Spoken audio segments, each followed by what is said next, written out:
این حرف منو فقط دختر پسرایی میفهمن که دستشون تو جیب خودشونه.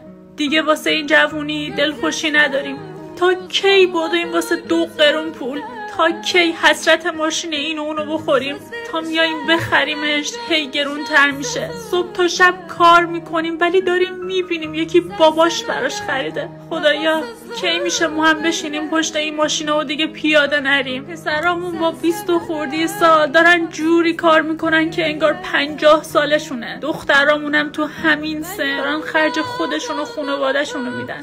تنها دلخوشیمون اینه که ماهی یه بار با رفیقامون بریم بیرون که اونم باید کلی کار کنیم و 2 تا 4 تا کنیم که وقتی میریم بیرون پول کم نیاریم. واقعا هیچ امیدی به آینده نیست. نمیشه ازدواج کرد، نمیشه بیشتر از این با خانوادهمون، نه پول مستقل شدن داریم. بعد دلمون خوشه که داریم زندگی میکنیم. ما دختر پسرایی که دستمون تو جیب خودمونه داریم زیر فشار له میشیم. متاسفانه ما دنیا رو به اونایی که پدر پولدار داشتن باختیم.